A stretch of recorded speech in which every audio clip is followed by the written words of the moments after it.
La République démocratique du Congo s'apprête à organiser des élections législatives nationales, provinciales ainsi que présidentielles. Mais pendant cette période où nous observons deux escalades verbales au sein de chefs, de leaders de partis politiques, nous parlerons également au cours de cette émission de cette table ronde qui vient de s'éteindre il y a peu à Kinshasa dans le cadre de l'évaluation de l'état de siège dans le Nord Kivu et l'Ituri. Existe-t-il une ethnie de Tutsi et Congolais? Voilà la raison pour laquelle nous avons invité sur ce plateau Maître Gloire Manessa, qui est le porte-parole de l'ONG Action citoyenne de lutte contre le discours de haine en République démocratique du Congo. Maître Gloire Manessa, bienvenue dans cette émission Débat ouvert. Merci beaucoup, madame. J'espère que vous allez bien. Oui, ça va très bien, merci. En tout cas, je suis très heureuse de te recevoir pour la première fois sur ce plateau. Merci, l'honneur est aussi de mon côté. Oui, d'entrée de jeu, nos téléspectateurs voulaient quand même savoir, vous êtes porte-parole de l'Action citoyenne de lutte contre le discours de haine en RDC. Parlez-nous un peu de votre structure. Comment est-ce qu'elle est née, quelle est sa mission en RDC et les objectifs assignés? Merci beaucoup, madame. Je suis initiateur et porte-parole de l'ASBL, Action citoyenne de lutte contre le discours de haine en RDC. Il s'agit d'une organisation de jeunes de la République démocratique du Congo qui vise à mobiliser la communauté, à combattre le discours de haine et promouvoir la cohésion sociale. Notre ASBL est né en 2019. Et nous avons, c'est presque un précurseur de cette situation de mal développement, de cette situation de pourrissement de l'environnement, de l'espace public que nous sommes en train de vivre aujourd'hui. Nous avons vu déjà venir un vent violent de fragmentation communautaire en République démocratique du Congo. Et c'est là né des discours, des propos incendiaires qui émanaient des discours des politiques pendant les élections. On a vu la veille des élections de 2018 et la pré-élection être tellement mouvementée par des discours politiques qui allaient dans tous les sens, mais également la situation sécuritaire dans notre pays, à l'est de notre pays, qui versait dans tout ce qu'il y a eu comme discours de haine et attaques ciblées contre certains groupes communautaires, au fait même de fragmenter la paix sociale. Nous nous sommes dit qu'il était important que nous jeunes, comme nous sommes la frange active de la vie et de la population, que l'on se mette debout pour sensibiliser nos compatriotes à prévenir ces dangers des fragments de l'unité, de la cohésion nationale, socle même de notre État en République démocratique du Congo, en appelant la communauté, en sensibilisant la société de façon générale à combattre les discours de haine. Et aujourd'hui, je pense que nous sommes fiers. Nos objectifs, comme vous avez posé la question, c'est comme je l'ai dit là, décourager les acteurs des discours de haine, monitorer les cas de discours de haine s'il y en a et les dénoncer, mais également sensibiliser la communauté à ne pas tomber dans les discours de haine, dans la désinformation et dans toutes les autres formes de discrimination qu'il y a dans la société, mais également apporter un secours aux victimes des discours de haine parce qu'il y a presque une impunité généralisée dans cette matière et c'est ça qui fait que nous existons comme ASBL. Nous sommes aujourd'hui implantés dans 11 des 26 provinces qu'il y a en République démocratique du Congo. Et depuis un très moment, nos efforts sont vraiment plus centrés, axés sur la jeunesse. Nous sensibilisons la jeunesse, nous les formons, nous renforçons leur résilience face aux propos de haine, mais également à la désinformation. C'est sur quoi, si on doit se mettre à continuer à parler des actions, nous allons peut-être vider toute l'émission. En bref, nous sommes une structure de jeunes qui vise à promouvoir la cohésion sociale dans la République démocratique du Congo par la lutte contre les discours de haine, par la lutte contre la désinformation et toutes les autres formes de discrimination. Et quelles sont ces provinces quand même, on voulait quand même savoir? Oui, à Kinshasa, nous sommes à Kinshasa, nous sommes au Kwango, Kwilu, Maindombe, nous sommes dans l'Est, donc au nord-sud de Kivu, nous sommes en Ituri, nous sommes également au Lualaba, au Katanga, dans les provinces du Congo central et dans les provinces de l'espace Kasaï. Et vous comptez combien de membres déjà? Aujourd'hui, actuellement, les membres qui sont, en dehors des membres qui sont effectivement membres d'ASBL, nous sommes déjà à 536 jeunes Et sur toute l'étendue. Sur toute l'étendue du pays. La particularité que de tous ces jeunes-là, la majorité, plus de 300 sont des femmes. Et nous comptons, nous mobilisons également la jeune fille à bien jouer sa féminité, à bien jouer son rôle dans la société, parce que la femme, c'est presque le créneau du développement. Et c'est sur ça que nous sommes en train de travailler. Oui, là je rappelle que vous militez contre le discours de haine dans les discours de chefs, des leaders de partis politiques. Et aujourd'hui, d'autant plus que notre pays s'apprête à organiser des élections législatives nationales, provinciales ainsi que présidentielles, déjà avec le recours, le traitement des recours que la Cour constitutionnelle a déjà amorcé. Oui. Les traitements des recours de partis politiques et regroupements n'ayant pas atteint le seuil demandé. Est-ce que vous pensez que le train des élections est déjà en marche et comment éviter les discours de haine pendant cette période cruciale? Merci beaucoup, madame. Le processus électoral, l'année des élections, c'est, dans nos statistiques, c'est l'une des années où les propos de haine, les discours tribalistes prennent vraiment de l'ampleur. Et dans le cas de notre pays, la République démocratique du Congo, cette année électorale est vraiment particulière parce que les débats des sociétés de façon générale, les discours des politiques fait recours à des propos incendiaires qui incitent à la haine, qui incitent au tribalisme. Et nous sommes particulièrement regardants sur ces points des élections. Par rapport au processus électoral, nous félicitons les autorités du pays, mais également la Commission électorale nationale indépendante pour les efforts qu'ils sont en train de fournir pour que le processus électoral, pour qu'on ait les élections dans le pays. Mais seulement nous sommes en train un peu de fustiger que le même problème qu'ont connu les processus passés est en train de se répéter, où on va aux élections pour les élections. On n'a pas de... On ne fait pas d'effort pour que l'inclusivité règne plutôt dans les processus. C'est un problème sérieux que l'État et la CENI doivent vraiment tenir rigueur pour que l'inclusivité soit là et que le climat des élections soit apaisé. Et également par rapport à l'étape actuelle du processus du traitement des recours issus des contentieux des candidatures. Et nous avons été même hier, les audiences ont commencé hier, nous avons été là pour monitorer les différents cas qui ont été présentés à la Cour et voir comment se déroulent les audiences. Généralement c'est bien. Nous pensons que ça va être une occasion où les arrêts qui suivront les audiences qu'il y a eu là ne vont pas être des arrêts qui vont encore discréditer la Cour comme ça a été le cas après les scrutins de 2018. Mais nous trouvons moins utile qu'il faut à ce stade que la CENI travaille pour qu'il y ait un minimum d'inclusivité dans les processus parce qu'il y a toujours des vents qui crient ici et là que certains peut-être ne considèrent pas. Mais nous ne pouvons pas vouloir la paix dans les pays après les élections lorsque les mécanismes de transparence ne sont pas clairement garantis en amont. Mais par rapport au discours politique en cette période électorale, nous avons, à CLDH, nous avons cette peur de voir que les élections que nous allons organiser ici débouchent à des violences après.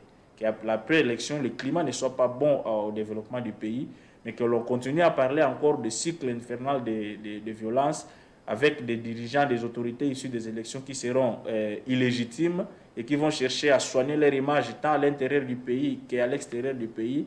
Et là, c'est le développement qui va en partir. Pourquoi? Parce que déjà l'avant-élection est caractérisé par des replis identitaires. Les discours des politiques utilisent des rhétoriques incendiaires qui incitent à la haine, qui divisent les communautés. Des jargons péjoratifs dans la société qui discriminent, qui stigmatisent les autres communautés. Des jargons tels que Pangistan, talibanais, ces jargons qu'on a écoutés depuis tout ce temps dans la société, des propos tels que des pères et des mères, certains autres comportements même de l'État qui misèlent l'espace politique pour ne pas laisser aux acteurs de l'opposition la facilité de jouir de leurs droits comme citoyens congolais. Tout cet environnement-là ne garantit pas vraiment la paix sociale après les élections. Et nous, comme jeunes, nous sommes là en train de sensibiliser la communauté pour veiller à ce que les propos que nous tenons pendant la campagne électorale, les politiciens surtout quand ils viennent dans la population, qu'ils tiennent des propos responsables. Les pouvoirs pour les pouvoirs n'est pas important, mais les pouvoirs pour la paix dans les pays, pour le développement, c'est ce que nous cherchons. Parce que généralement, nos politiciens prennent les élections comme une panacée, comme une fin, parce qu'ils ont besoin d'accéder au pouvoir et de continuer à se retrouver, et les membres de leur famille. Ils s'en passent du bien-être social de la population, ils s'en passent de l'impératif de la paix et de la cohésion sociale qui doivent être garantis. Alors les propos haineux que nous sommes en train d'assister aujourd'hui, le musellement de l'espace politique, comme nous l'a dit, ne garantit pas une paix sociale après les élections et c'est la crainte que nous avons. Mais déjà, quand vous avez dit tout à l'heure que vous étiez vous-même au niveau de la Cour constitutionnelle, moi également, j'étais là j'ai parcouru un peu toutes les chambres. Et moi, personnellement, en tant que journaliste, j'ai observé qu'il y avait une certaine négligence dans le chef de parti politique, dans la constitution de leurs dossiers, déjà d'emblée. Est-ce que cela ne risque pas d'avoir des conséquences dans les différents arrêts qui va rendre la Cour d'ici là? D'autant plus que moi-même, j'ai pu remarquer qu'il y a une certaine négligence dans le chef de parti politique. Apparemment, certains ne croyaient pas qu'il devait y avoir élection. Il y avait une négligence. Moi, au contraire, j'ai fait un constat des deux côtés. Au côté des partis politiques, effectivement, mais aussi au côté je peux dire, la CENI, de la Cour surtout, parce que c'est maintenant au stade de la Cour. Du côté des partis politiques, ça n'étonne pas. En République démocratique du Congo, nos partis politiques, depuis toujours, ne se sont jamais préparés en avance des élections. Ils viennent se prendre à la dernière minute. Ça se constate même pour venir déposer les candidatures. Vous voyez que la CENI donne un temps de 2 semaines, presque 1 mois. Tous ces jours-là, les agents des BRTC sont là, ils sont libres, ils ne reçoivent personne. Personne ne vient. Et c'est aux 2 derniers jours que tout le monde vient s'apprécier avec des dossiers mal préparés. Et là, on commence à crier à la fraude pour justifier les retards qu'eux-mêmes se sont donnés, cette léthargie-là. Donc, ça n'étonne pas que ça soit à tous les niveaux. Et c'est comme ça jusqu'à la fin des élections.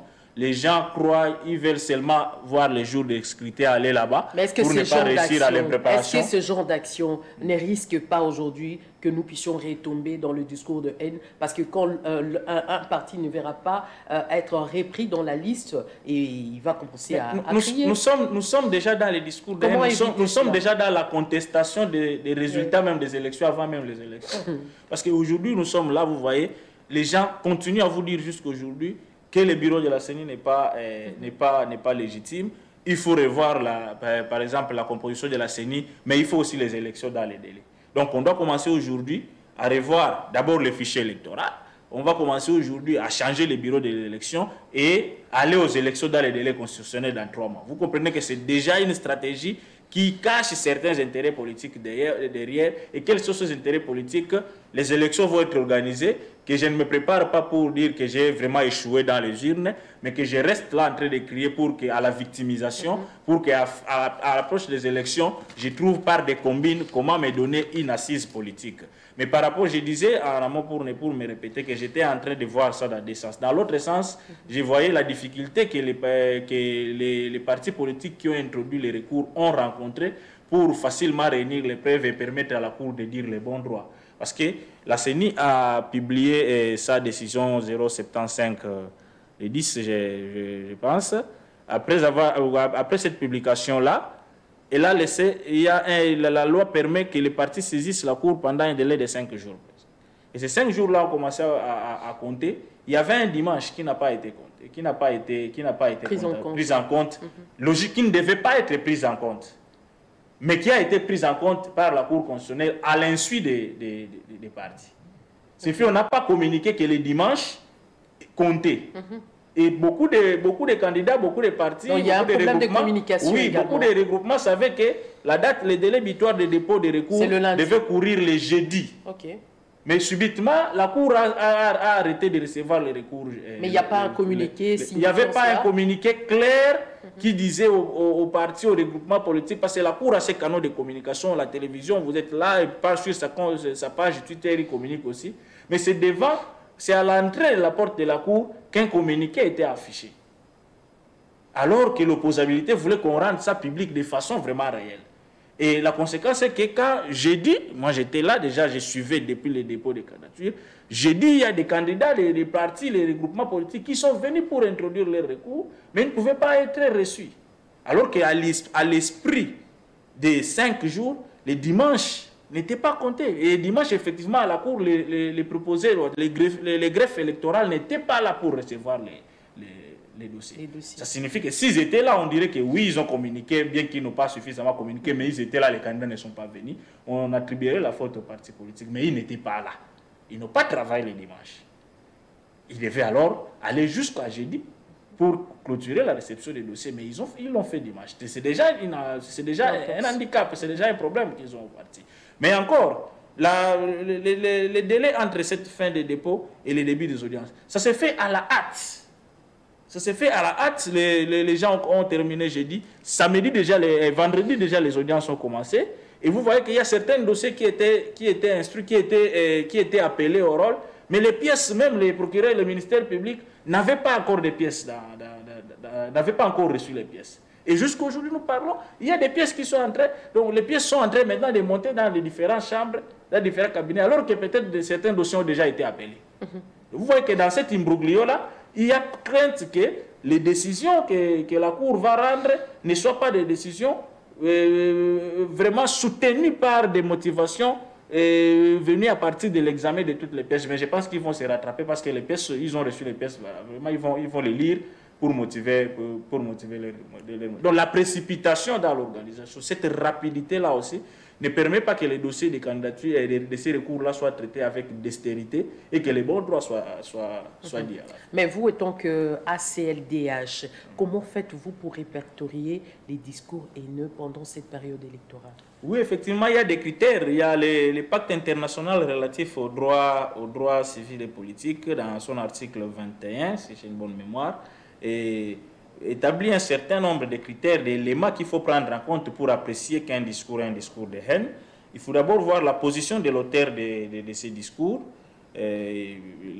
l'objet de son propos, le contenu du propos, et il y a également la probabilité, les contextes d'abord dans lesquels il tient ces discours, mais également la probabilité que ces propos qu'il appelle là incitent, débouchent à la violence. Et ce sont ces critères-là. Lorsque ces critères sont réunis, les 6 critères-là sont réunis, on arrive à conclure qu'il s'agit d'un discours de haine et on les considère à compte. Parce qu'on peut pas, il faut être prudent pour ne pas distinguer, confondre la liberté d'expression ou les droits à s'exprimer, les droits à prendre des paroles ou la liberté d'opinion à tout discours de haine. Donc il y a un critérium qui est posé par les droits internationaux et c'est un critère universellement admis. C'est le même critère que la CLDH utilise. Nous recourons à ces critères-là pour arriver à conclure qu'un discours est vraiment un propos de haine ou il ne l'est pas. Je l'ai annoncé au sommaire de cette émission que nous allons parler également de cette table ronde qui s'est tenue à Kinshasa pour évaluer l'état de siège dans le Nord Kivu et l'Ituri. Aujourd'hui, plusieurs thématiques au cours de cette table ronde ont été adoptées, entre autres le maintien de cet état de siège, le réqualification de cet état de siège ou tout simplement la levée de cette mesure exceptionnelle. À votre niveau, Maître Gloire Manessa, est-ce qu'aujourd'hui, pourrions-nous lever cet état de siège, réqualifier ou la maintenir à votre niveau? Merci beaucoup. Je commence par réqualifier. Je félicite d'ailleurs la commission qui a été instituée pour cet aspect de réqualification, ces résolutions. Réqualifier n'avait vraiment pas de place d'être, aucun soubassement légal, aucun soubassement constitutionnel. Ils avaient vraiment raison de ne rien donner comme argument, commentaire sur ce sens. Donc on revient encore à l'état de siège. Moi je pense que cette table ronde pour moi c'était, bon, les justifications, ces justifications jusque-là je ne les ai pas encore clairement comprises. Je pense au contraire que ce doit être une façon de se débarrasser d'une histoire qui n'a pas produit, qui a échoué. Parce que déjà en amont, si on doit revenir, on ne va pas dire si la table ronde était convoquée convenablement ou tout ça, mais dire que cette table ronde-là, est-ce que c'est quoi ça? J'ai parlé d'abord de l'état de siège lui-même qui est l'objet. Est-ce qu'il y avait vraiment état de siège à l'Ituri sur le plan du papier? Oui, mais réellement il n'y avait pas d'état de siège. Parce que quand il y a état de siège, on considère que les pouvoirs qui passent des civils pour les militaires, on doit sentir ça dans la psychologie même de la population et de l'environnement lui-même. Et même de l'ennemi. Donc, les gouvernants, les gouverneurs militaires dans les cas des écoles, on devait les voir au front en train de diriger les opérations pour mettre à mal les groupes armés. Mais selon vous, ils n'étaient pas au front? Non, mais est-ce qu'ils étaient vraiment des commandants, des commandos de bataillon? C'était des gouverneurs en train de remplir tout ce qui est tâche d'un gouverneur civil, aller inaugurer des ponts, aller percevoir les taxes et tout ça. On n'a pas vu cette psychologie-là, cette philosophie-là d'un vrai état de siège au vrai sens du mot. On n'a pas vu ça dans les tours. Et la conséquence, c'est qu'aujourd'hui, les groupes armés ont triplé, quadruplé, plus qu'il y en avait même avant 2019. On parle de plus de 500 groupes armés locaux et plus de 25 étrangers opérants pendant l'état de siège. Nous sommes sous l'état de siège. Le Congo, l'autorité du pays n'est pas garantie. Les territoires, on vient vous ravir les territoires pendant une période où l'armée a le contrôle d'une partie du territoire. On ne peut pas parler d'un état de siège dans ces conditions-là. Et effectivement, je disais qu'il était temps que cette mesure soit levée parce que la société civile a crié depuis très longtemps. Toutes les couches des populations sérieuses et conscientes qui agissent de façon désintéressés ont toujours conseillé la levée de cette mesure d'état de siège qui était mal conseillée au chef de l'État d'être instituée. Mais je pense qu'ils ont compris que cette mesure ne valait vraiment rien.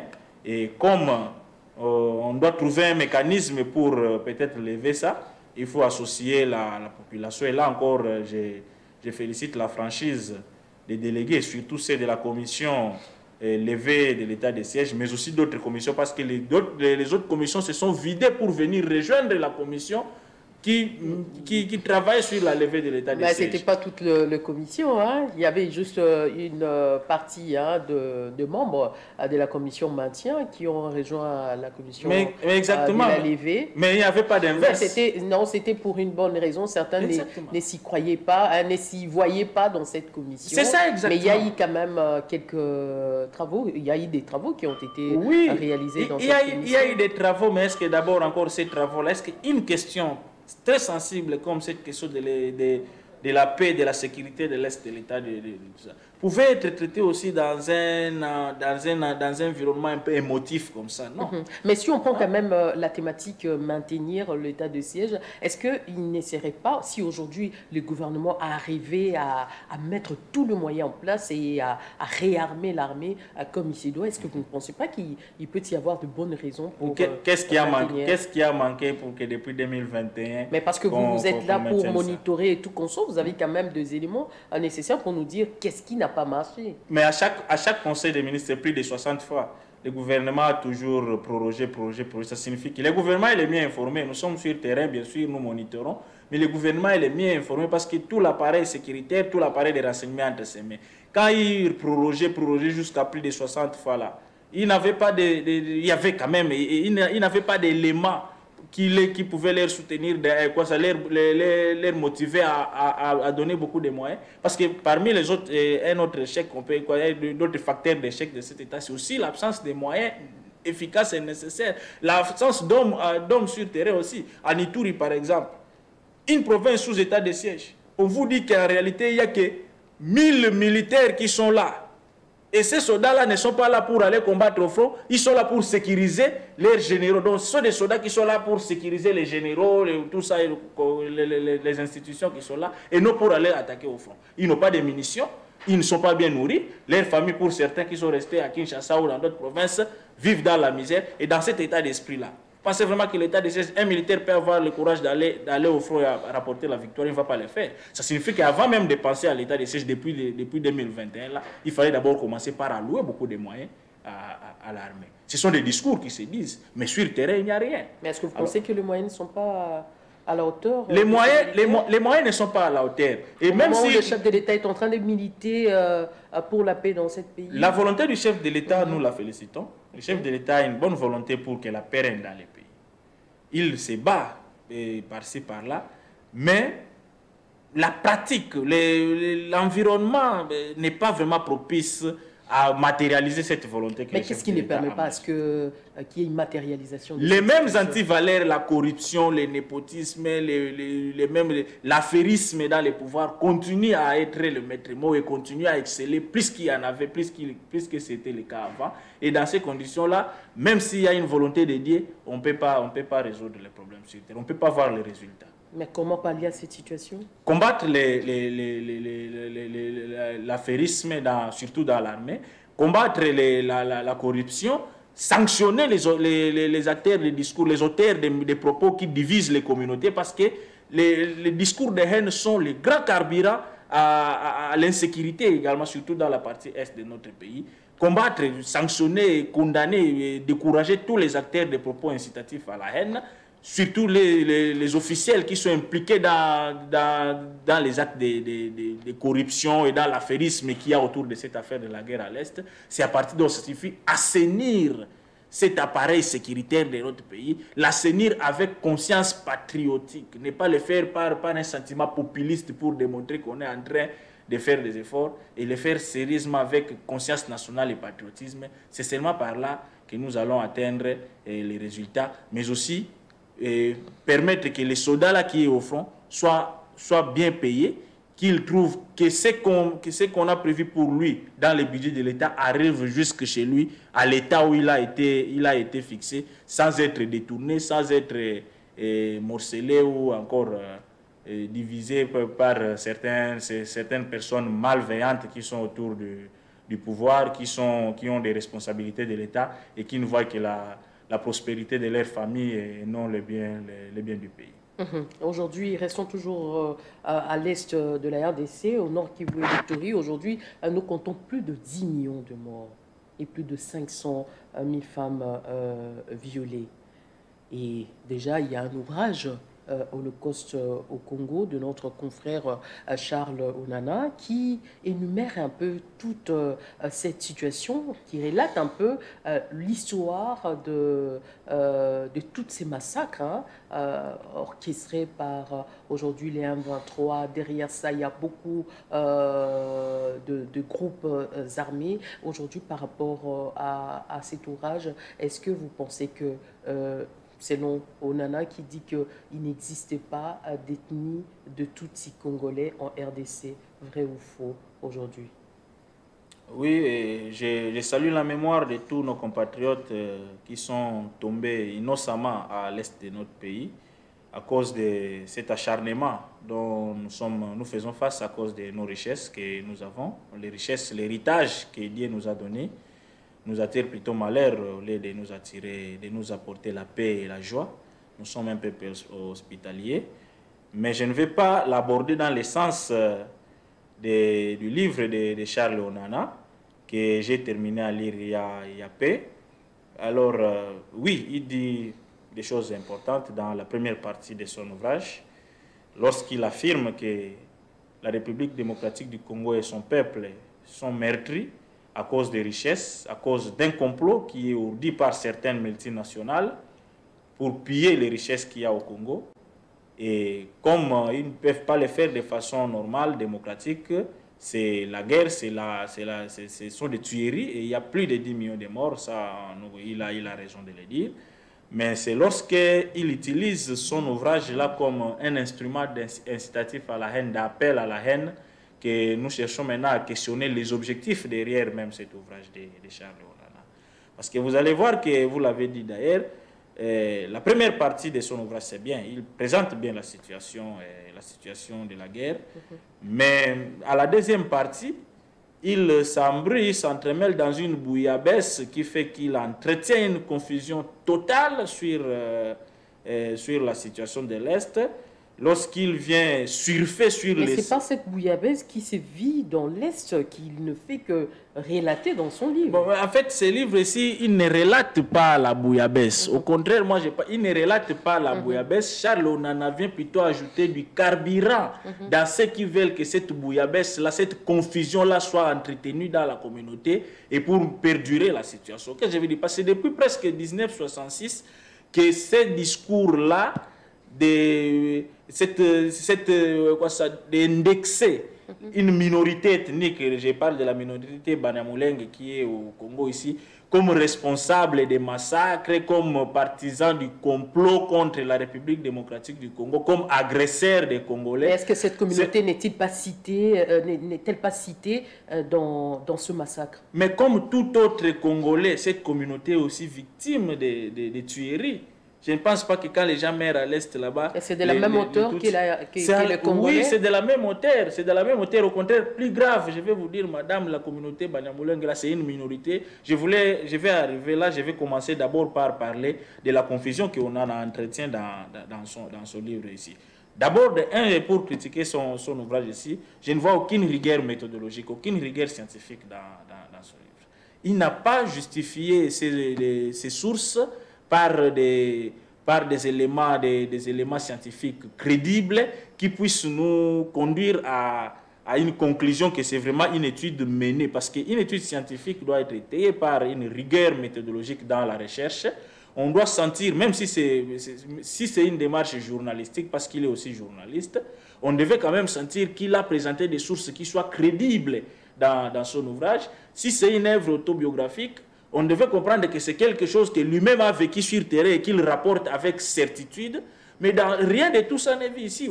C'est un Camerounais qui n'a jamais foulé ses pieds au Congo pour mener des recherches de façon très poussée et nous produire ces livres ici.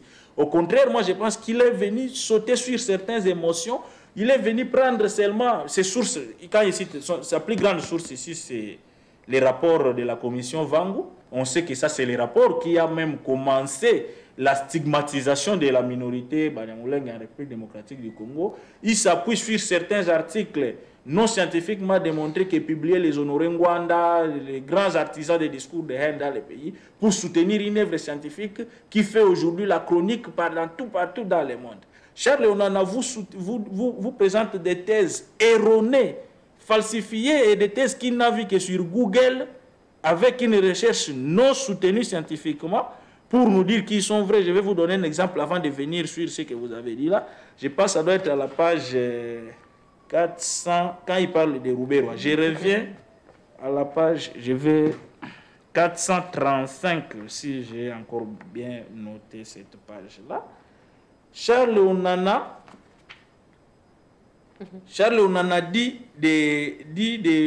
il parlait de Azarias Rouberois. Il dit que sur... je vais aller directement à l'annexe, c'est l'annexe 10 pour me situer rapidement. On en a dit que Bitakwira, dans son document, dans son diplôme, il est écrit qu'il est né à Rugezi. Et il dit, Charles, on a dit que Rugezi, c'est un village du Rwanda. Alors, comment Rouberois dirait qu'il est congolais alors qu'il est né à Rugezi? Et quand on fait une recherche simple, même sur Google, parce que en voyant ces affirmations, je me suis dit que Charles Onana ne s'est fié que sur Rugezi qu'il a vu dans Google. Vous tapez Google, quiconque même chez vous à la maison, vous pouvez taper Rugezi sur Google. Vous allez voir qu'il y a 6 informations sur Rugezi. La première information sur laquelle Charles Onana a appuyé sa motivation dans la livre dit effectivement que Rugezi, c'est une rivière, c'est au Rwanda. C'est un village qui est au Rwanda. Mais la deuxième parle aussi de Rugezi du Rwanda. La troisième vous dit que Rugezi, c'est un marais, c'est un village en Tanzanie. Et la sixième dit Rugezi, c'est un village en République démocratique du Congo, dans les Itombe, dans les plateaux de Itombe à Fizi. Alors, on en a comment il conclut directement que les Rugezi qui se retrouvent dans les diplômes de Azarias Rouberois, c'est les Rugezi du Rwanda et non les Rugezi de Tanzanie ou de la République démocratique du Congo.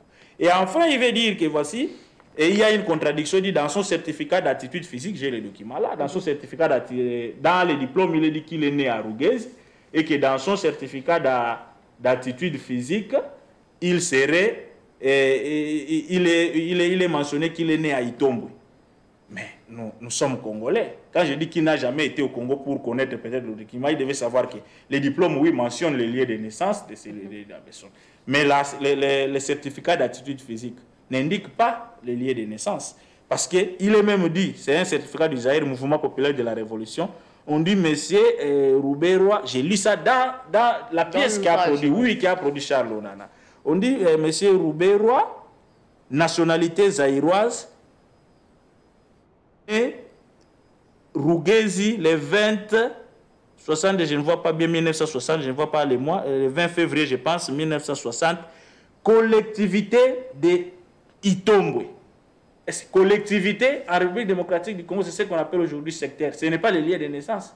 Comment lui, il prête la... Il dit, dans son diplôme, il est né à Rougezi, mais dans un certificat d'attitude physique qu'il a obtenu, il était né plutôt à Itombwe. Mais la collectivité, ce n'est pas le lien de naissance. Et aujourd'hui, est-ce que le lien de naissance peut attribuer à quelqu'un la nationalité? Oui, dans une circonstance, dans une condition selon la loi, si l'enfant a opté. Mais moi, je peux naître à Paris, mais je suis congolais. On ne va pas dire que parce que je suis né à Paris, donc je suis français, je ne suis pas congolais. Dans la suite de sa thèse-là, il entretient notre confusion qui continue. Quand je dis que c'est une incitation à la haine, il surfe sur les émotions des Congolais. Il dit, depuis 2006, depuis l'époque du fait président Joseph Kabila, on n'a jamais vu une volonté. Il y avait un mandat d'arrêt émis contre Laurent Kunda et Mutebousi, mais on n'a jamais vu les pouvoirs de Joseph Kabila activer la police pour aller arrêter ces gens-là. Mais nous sommes au Congo. Quand je dis qu'il n'est jamais venu au Congo, le mandat d'arrêt a été émis sous le régime de Kabila. Nkunda a fui au Rwanda. Est-ce qu'il était au Congo pour que les forces de sécurité le prennent? Il était au Rwanda. Les mécanismes internationaux avec qu'on coopère avec l'État où il a trouvé refuge pour qu'il soit rapatrié au Congo et extradé plutôt au Congo et être jugé. Ces démarches ont été menées. Alors pourquoi il peut dire que non, et il conclut pour dire que c'était une passivité, Kabila a été passif parce qu'il est sorti du corps de l'armée de Rwanda, tout ça. Donc, ce sont des discours qu'on véhicule dans la communauté congolaise. Je dis ça répond à une théorie du complot. C'est une stratégie de la désinformation, de la manipulation de la population. Contre le Tutsi. Pas contre le Tutsi. Complot contre le Congo, mais en utilisant une minorité qui ne peut pas se défendre. Comment j'ai dit on utilise cette minorité-là comme bouc émissaire? Pourquoi cette minorité semble être si protégée, hein, selon nos téléspectateurs qui pensent que cette minorité semble être protégée par des hautes personnalités, entre autres les États-Unis, et voire même votre défense, hein, votre élément de défense semble protéger cette minorité. Pourquoi? Oui, au détriment des Congolais qui sont meurtris. Ils sont aussi Congolais d'abord, nous sommes tous Congolais. Est-ce qu'il y a une ethnie également, Tutsi, Congolais? Je vais répondre aussi à ça. Nous sommes tous Congolais. Par rapport à la protection, ça c'est les droits internationaux, même les droits congolais. L'article 56, si j'ai bonne mémoire de la Constitution, oblige à l'État d'abord de garantir la cohésion sociale, la paix pour tous les citoyens, mais également de protéger les groupes qui sont vulnérables et particulièrement les groupes minoritaires. Il n'y a pas seulement que les Tutsis. D'ailleurs, au Congo, ils ne sont pas protégés. Est-ce que vous pensez que les Congolais ne sont pas si vulnérables que ça? Voir autant de millions de personnes mourir, voir ces femmes violées, et ces enfants être tués devant ses yeux. Et quand nous parlons, il n'y a pas une si telle protection par rapport au peuple congolais? Quand nous parlons de cette vulnérabilité dont c'est par rapport à quoi? Il faut prendre les Congolais de façon générale. Il ne faut pas qu'on prenne une rhétorique de distinguer les Congolais en général et les minorités. Parce que les minorités, là, sont les minorités congolaises. Il n'y a pas que les minorités toutes. Mais s'ils étaient Congolais, pourquoi cette spécificité? Parce qu'ils sont minoritaires et c'est les droits internationaux et les droits nationaux qui veulent. Il n'y a pas qu'il y a aussi nos frères, les populations autochtones, les pygmées. Ils sont minoritaires. Ils ont leur milieu de vie qui est un peu reculé, qui n'est pas très moderne par rapport à nous, les autres ici. Et ça fait que souvent, ils ont des difficultés d'intégration dans les autres communautés. Et il est obligé, les droits, j'ai dit, la Constitution oblige que l'État accorde une sécurité parce qu'ils sont souvent aussi victimes, parce qu'ils ne sont pas nombreux, ils sont victimes de certaines discriminations. C'est pourquoi les droits veulent qu'on protège déjà comme ça. Mais on ne peut pas prendre cette discrimination. Vous êtes avocat. Oui. Je voulais que vous puissiez confirmer ici devant nos téléspectateurs s'il existe une ethnie de Tutsi congolais en RDC. Effectivement, il existe les Tutsis congolais en République démocratique du Congo. Ils sont installés au sud Kivu, dans les territoires dans les Fizi, dans Uvira Fizi. Ils sont implantés là-bas. il y a des Tutsis, là ce sont les Banyamulenge, il y a des Tutsis dans les Massissi, il y a des Tutsis dans les Walikale, au nord Kivu, et vraiment il y en a. À l'Ituri, il y a des Hema, qui sont aussi de la race de l'ethnie Tutsi. Effectivement, les Tutsis sont un groupe de populations qui se trouvent dans la région des Grands Lacs. Et ils ont, on les appelle les rwandophones.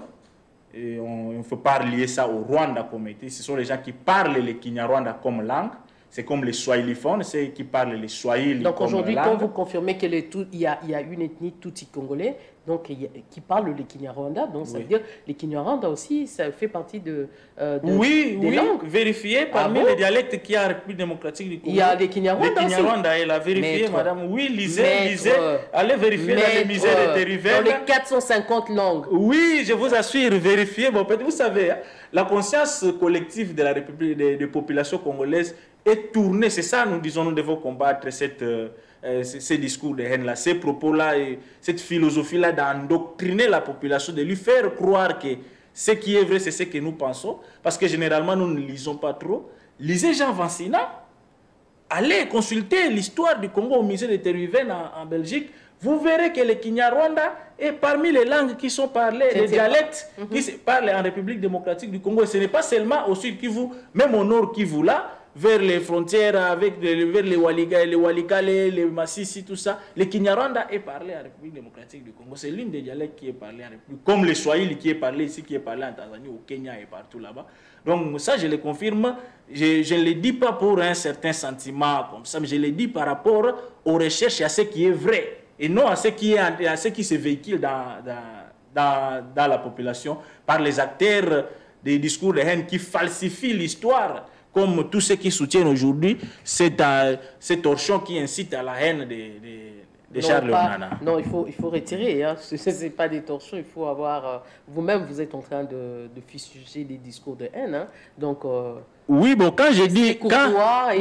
Vous savez que c'est vos analyses c'est cette peine-là que j'ai de voir que... Mais parce que quand vous êtes en train d'affirmer ici que les Kinyarwanda fait partie de langues... parler en République démocratique. Non, parler oui, mais c'est pas parmi les 450 langues. Mais c'est là où ça pose problème. Parce que même les téléspectateurs qui non, nous suivent, bon. en tout cas, j'espère qu'il y aura des réactions. Non, mais je veux dire que nous, l'homme blanc nous a facilité, nous marchons avec des bibliothèques. Les Kinyarwanda peut être parlé, mais ça ne fait pas partie de nos... Non, mais c'est parmi les dialectes qui sont parlés en République démocratique du Congo. C'est parmi les dialectes qui sont parlés, notamment en République démocratique du Congo. Et ici, je suis en train de vouloir insister qu'on sépare les Kinyarwanda du Rwanda. Parce que mais nous avons doit-on le séparer des Rwandais? Mais écoutez, c'est parce que ce n'est pas une langue propre aux Rwandais seulement.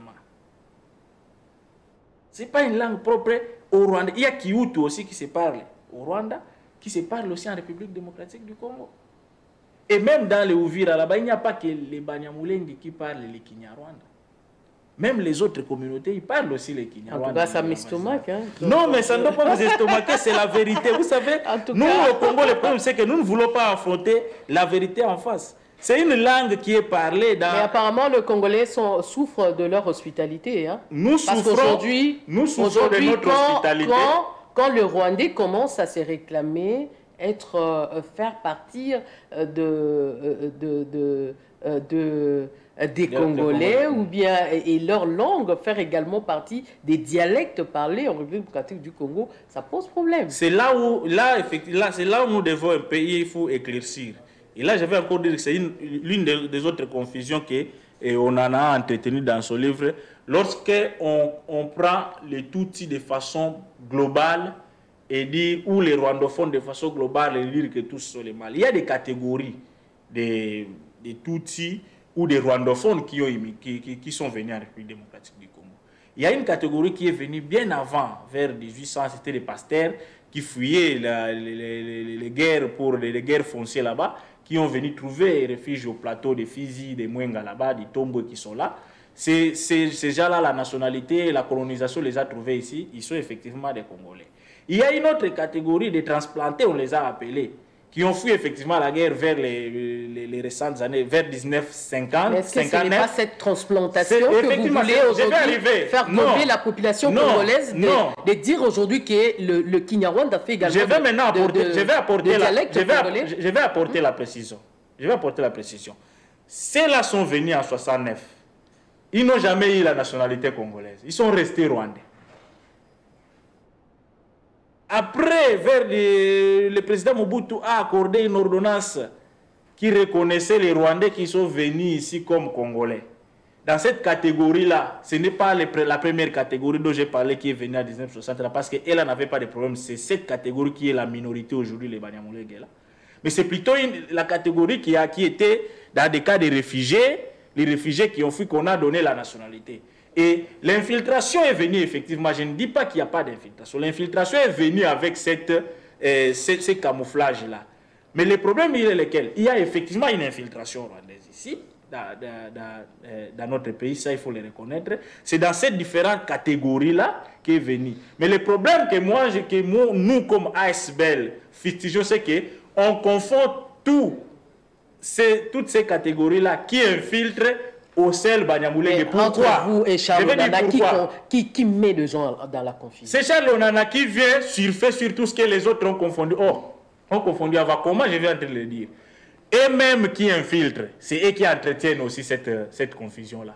Parce que c'est une tension qu'il faut amener la confusion comme ça, comme ce groupe-là est minoritaire. Si nous infiltrons, nous venons dans ceux qui sont majoritaires dans les massifs, dans les Nord Kivu là-bas, on ne saura pas bien asseoir notre thèse. Il faut aller prendre pour prétexte plutôt la minorité qui est là. Et c'est là où cette minorité devient victime. Parce que les infiltrés sont là, effectivement. Il y a une catégorie de Tutsis qui est venue ici, qui nous a infiltrés au Congo. Mais cette catégorie-là a, pour bien se positionner, dire que je viens protéger la minorité qui est stigmatisée. Sans que cette minorité ne lui ait donné le quitus de venir. Parce que cette minorité-là, n'a jamais crié au Rwanda ou à un autre Tutsi pour venir les protéger. En tout cas, moi, je pense que, est-ce que dans notre pays, il existe des minorités tout consommant? Il y a des minorités. Il y a les Banyamulenge, il y a les peuples autochtones, les pygmées. Mais les autochtones ne se sont pas marginalisés, d'autant plus qu'ils sont des Congolais. Ils n'ont pas intérêt à se sentir victimisés, d'autant plus que comme moi je suis Congolais, je n'ai pas intérêt. Je vais vous dire que... Je vais me victimiser. Pourquoi? Parce que je sais que je suis dans mon pays. Parmi nos rapports de discrimination et de propos de haine que nous avons monitorés en 2021, on est arrivé à conclure que les peuples autochtones... Rapidement, parce que nous sommes... Oui, les peuples autochtones, les pygmées là, avec maintenant tout ce qu'il y a comme déforestation, leurs forêts sont presque envahies par les Chinois, les autres qui vont faire du bois consort. Ils sont tellement discriminés. C'est parce que peut-être on n'en parle vraiment pas. Mais ils souffrent, ils n'ont plus d'espace parce qu'ils ne vivent que de la chasse, de la quête, de l'air, tout ce qu'il faut dans les champs là. Ils sont dévastés à tout moment. Voilà pourquoi il n'y a pas ces mêmes lobbies pour il y a des les lobbies, autochtones. il y en a. Mais nous sentons, il y a une forte, une forte défense pour le minorité Tutsi. Pour les autochtones, il y en a aussi. La sous-secrétaire d'État américaine qui était là, qui a également défendu cette minorité. Lisez aussi les rapports de l'ONU, les BCDH, dans les rapports de 2020 et de 2021, ils ont parlé aussi de la minorité, des cas des peuples autochtones. On en parle, c'est parce que nous n'avons des yeux braqués que sur les cas de l'autre là. Dernière question, parce qu'on me signale que nous sommes déjà à la fin. Qui est derrière vous, maître? C'est la passion de voir notre République démocratique du Congo évoluer dans la paix. Pourquoi j'ai dit ça? Peut-être que vous ne me comprenez pas ou la population ne va pas bien me comprendre. Nous disons que ceux qui incitent à la haine, qui disent, qui présentent cette minorité-là comme les problèmes, sont eux-mêmes les problèmes du pays. Pourquoi? Je vais citer ici, par exemple, un ancien ministre élevé, l'honorable, un ancien député aussi, Bitakwira. L'ennemi du pays, quand il vient ici, même les propos de Paul Kagame, qui nous attaque au Congo ici, il dit quoi? Il vient pour défendre la minorité toute congolaise qui est marginalisée. Cette minorité ne l'a jamais appelé, invité officiellement pour venir les combattre. L'État congolais n'a jamais officiellement dit qu'il ne reconnaissait pas les Tutsis comme faisant, les Banyamulenge comme faisant partie de la population congolaise, bien que l'État est passif dans tout ce qui appelle à la haine. Ce sont des individus qui incitent à la haine contre cette communauté. Ces grands acteurs qu'on prend aujourd'hui comme champions dans la communauté, comme héros, quand ils passent, on les invite, ils parlent des livres comme Donana ici, qui les présentent comme un problème. C'est ça qui sert de carburant à l'ennemi. Mais il ne fait que défendre son pays. Hein. Il n'est pas congolais. Quels sont ses objectifs? Il est camerounais. Des 10 millions. Il est camerounais. Il ne fait que défendre son pays qui est meurtri. Pour quel résultat? Pour quel résultat? Parce que si vous voulez bien défendre le Congo aujourd'hui, il devait dire aux populations, comme on dit que les Banyamulenge là, nous sommes en train de les marginaliser, laissons-les, ne les insultez pas, ne les brûlez pas vifs, ne les stigmatisez pas, ne les chassez pas de la communauté, laissons-les calmes. Comme ça, nous allons vider à l'ennemi son prétexte. Mais quand lui vient continuer à dire ce sont des rats, ils ne sont pas congolais, ça signifie qu'il mobilise la communauté à les haïr et de surcroît, l'ennemi est en train de profiter de ça pour passer et venir voler nos richesses. Donc je ne dis pas que je suis en train de soutenir une communauté minoritaire parce que cette communauté aussi, réellement en étude, ne pose pas assez de problèmes, mais je suis maintenant en train de fustiger ceux qui ont besoin de venir voler nos richesses ici, mais qui utilisent cette communauté minorité, parce qu'elle est minoritaire, comme prétexte pour asseoir son hégémonie. Et ils passent par les acteurs de la haine, les propagateurs des messages de haine contre ces communautés. Donc on ne peut pas prendre les Onana, les Bitakwira comme des modèles de la société. On doit les prendre comme ceux qui servent de béquilles à l'ennemi. Parce que l'ennemi avance comme raison qu'il vient ici défendre les gens qui sont stigmatisés. L'État ne les stigmatise pas, mais c'est plutôt les individus, certains leaders d'opinion qui incitent à la haine contre ces populations. Et il y a des pères. Aujourd'hui, peut-être on ne le dit pas, même à Kinshasa ici. Vous savez que vous avez une morphologie rwandophone. C'est difficile pour vous-même de marcher dans la communauté. Ils sont interpellés, arrêtés à tout moment. Je ne pense pas. Je vous l'ai dit. En tout cas, merci. Allez en Dolo, vérifiez en Dolo. Merci, vous allez voir qu'ils sont arrêtés, ils n'ont même pas droit à accéder à la justice. Merci. À l'Est, ici, vous avez un communiqué officiel, le Conseil des ministres l'a dit, on les a interdits, on interdit à un citoyen congolais d'aller prendre sa carte électorale parce qu'on voit par sa morphologie, on dit qu'il n'est pas congolais. Et c'est ça le carburant que nous donnons à l'ennemi qui cherche que ce climat-là de méfiance soit en interne pour venir continuer à voler nos richesses. Et j'ai dit ici qu'officiellement, la communauté Banyamulenge n'a jamais donné mandat, n'a jamais appelé, invité les Rwandais pour venir les soutenir et que les Rwandais doivent cesser cette... Merci beaucoup, maître. Merci. Merci, maître Gloire Manessa, d'avoir répondu à notre invitation. J'espère que ça ne sera pas pour la dernière fois. Je rappelle ici que nous avons reçu sur ce plateau maître Gloire Manessa, qui est le porte-parole de l'action citoyenne de lutte contre les discours de haine en République démocratique du Congo. Cette structure est répartie dans plusieurs provinces. Sur le 26, nous avons 11 provinces déjà. Donc voilà, qui met un terme à notre émission. Donc, si vous nous avez pris en cours, nous avons parlé sur la table ronde, les discours de haine propagés dans le différent discours des leaders de partis politiques pendant cette période électorale. Quant à moi, je vous retrouve prochainement avec le même plaisir. Au revoir. Merci.